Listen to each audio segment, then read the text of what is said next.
Mga kasakto, yung area natin ngayong umaga, makikita na natin yung buhay na tanim na litos. So in behalf dyan, yung ating haring bulkan. A few moments later. Antin mag-transition yung ugat niya patungo doon sa organic o yung ipot ng manok. Ano ba yung pinaka-importante? Bakit buhay na, hindi pa tayo nagpapakain ng synthetic fertilizer? Hindi lang. Napakasimple.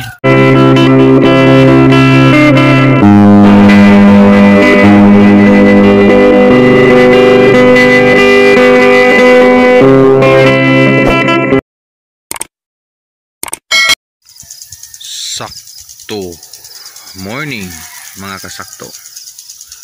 Mga kasakto, yung area natin ngayong umaga, makikita na natin yung buhay na tanim na litos. So in behalf dyan, yung ating haring bulkan, yung Mount Canlaon, is humupa na. So buong gabi nag-alboroto siya. Hindi ganun kalakas yung ating camera ma-focus. So malapit tayo, so maraming mga asphalts dito sa area ko. So yung style ko, binasa ko ulit yung nabasa kahapon, umandar ulit. Buhay na ito kasing litos natin. So schedule for fertilizer na ngayong araw na ito. Baka bukas magbigay na tayo ng synthetic. Kaso lang is may mga abo, mga asphalts, marami dito, mga asupre o sulfuric. So okay naman, balanse naman, hindi gaya doon sa area na yun doon sa kabila, yung sa area ng La Castellana siguro, napaka lakas doon kasi yung hangin, kunyari yan na ganyan, yung hangin na kuha lang. So ito kasakto is kahapon natin na itanim na tapos. So dito sa area na to, sa taas, dito sa kabila is buhay na. So buhay na din yung damo. Napaka salot yung damo na ito sa area na ito.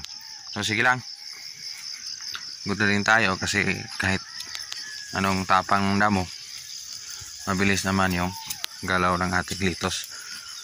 So again, yung ating litos iceberg, yung nauna nasa 4 days old, yung huli nasa day 2 ngayon, day 2 at day 4. So yung pagitan nila, 4 na araw yung bakbaka na tanim. So take note, exactly 7 days magbigay tayo ng unang pagkain. Hindi natin siya agad-agad tirahin kung buhay na. I-wait natin until mag-transition yung ugat niya patungo doon sa organic o yung ipot ng manok. Ano ba yung pinaka-importante?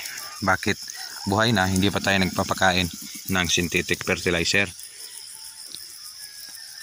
Masasabi dyan is iba-iba tayo ng experience.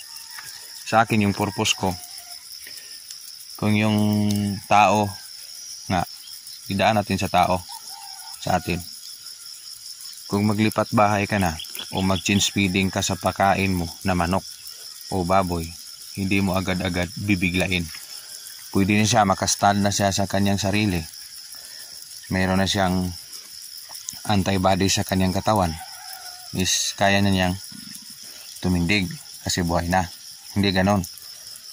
Ang sa tanim naman, analyze ko, pag ugat niya is preskong presko, gaya nito, nag-transition pa siya, nasanay pa siyang kumain doon sa ipot na pinuting natin.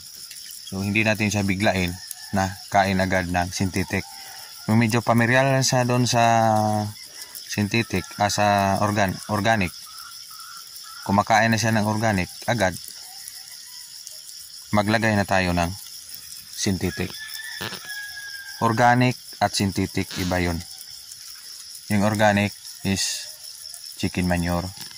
Yung mga inorganic o yung synthetic fertilizer commercial, yun yung mga NPK. o mga commercial fertilizer.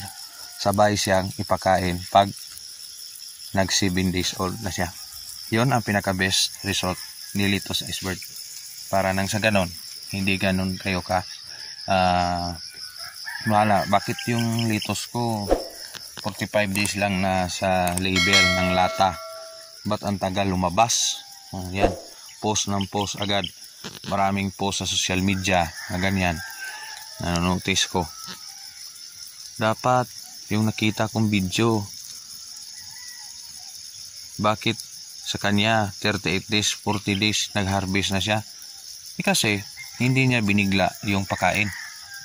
Dahan-dahan mo siyang pakainin. Hindi pag kita niyong buhay na, pakain agad. Hindi ganun. Analyze dapat. At dito naman sa ating seedling, improvised seedling, parang in-estimate talaga. So parang na-target, no? Yung area natin na pagtataniman. Yan. Nataniman na yan lahat. Yan. Natanim na yan lahat. Tapos na. Doon. Tapos na din yun. At yung natira natin na nursery pen is ito na. Half. Almost maubos. Pero at least may spare tayo in case na may mamatay dyan. Kung almost man 90 to 98% yung nabuhay. So mga 2% o mga 2% o mga 3% patay dyan is may spare tayo. O yung puna gaw Jopel, puna gaw spare o yun, o replacement. Yun ang pinaka best na sa ating pagtatanim. Bakit tayo nag-allowance? Nahulaan ba natin yung ating tanim? Hindi mahulaan kung insakto. Yung insakto is yung nagsasalita lang, si Insakto TV. So, joke lang guys. Yung ating tanim na ganito, so yung estimate natin is hindi makatapos. Pero sa good to say, natapos na natin nataniman, pero may natira pa tayo. Diyan, wala pa yung tanim, dito is i-cover natin yon. Tapos yung mga damo rito is babaliktarin natin para hindi aabot. Taniman natin sa gitna, nang sa ganon is habol din siya sa katabi niya. Trabahoin natin yan mamaya. Yung ating sitaw is parang tinatawag na tayo kasi malakas na din yung kapit niya. At yung ating bagyo beans hindi nalinisan. So dito pa tayo mag-focus. So napaka busy. Kaya yun. Kagabi pumutok pa yung bulkan. So ito, nag-rush pa tayo. So ngayon is umuhupa-hupa na naman. Hindi naman ganun ka grabe. So yung mga balita, yung mga online, yung mga social media, napakalakas. Pero hindi naman God's blessing. Ngayon is may panakanakapang ng asupre o sulfuric activity. So continue pa rin yung bigay ng usok ng Haring Bulkan at yung ating tanim dito lang sa baba. Thanks Lord. Salamat sa ibigay mong magandang umaga na naman at maaliwalas na kalangitan. Still, hindi namin ito magagawa kung wala ka. Araw-araw, yung aming tanim is mula sa iyo lahat ng ito. Yan lang muna ang konting update ng Insakto Farm Canlaon City, Negros Oriental. Kasing galit ni Bulkan Canlaon, pumutok man pero alagaan pa rin yung mga residente niya sa baba. Continue pa rin nagtatanim. At sasabihin ulit, salamat Insakto TV.